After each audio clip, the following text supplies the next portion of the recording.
Ассалаумағалейкум, құрметті ағайын.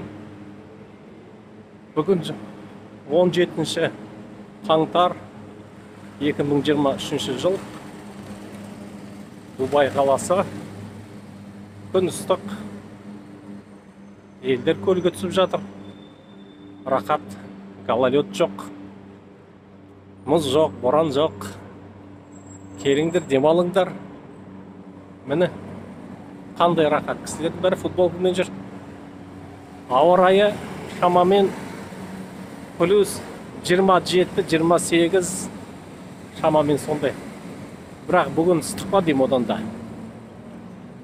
Күні кеше бұндай ыстық сезбеп едім, бүгін ысып тұрған сияқты тым.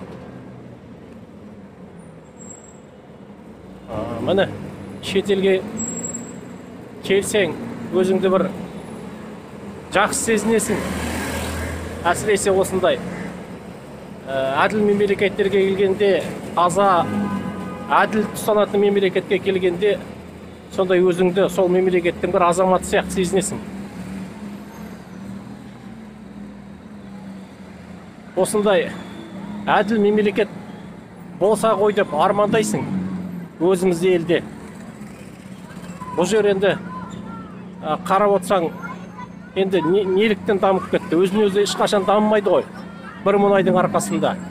Ең бірінші әділдік бар бұл жерде. Әділдіктің арқасында ұрлық жоқ, коррупция жоқ. Әділдік болған жерде әрине осындай дамиды елдің барлығы. Міне көшеде қаншама ұлттар жүр. Ешкімнің ешқандай жұмысы жоқ. Қандай ұлтсың, қай жақтан келдің, ішіндегі бір ерекше ұлты жоқ.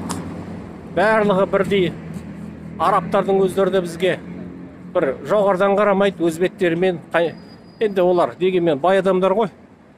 Тым өкімет арқасында тірегі бар өкімет. Соны сезіп тұр, өздеріне бір патриоттық сезімдер жоғары олардың. Дегенмен ешқандай бізге қатысы жоқ. Өзбектермен жүр. Сондықтан осындай әділ мемлекет болатын болса, елде осындай дамитын болады. Жерде, елде дамитын болады. Жақсы, керемет. Жақсы, сау болыңдар.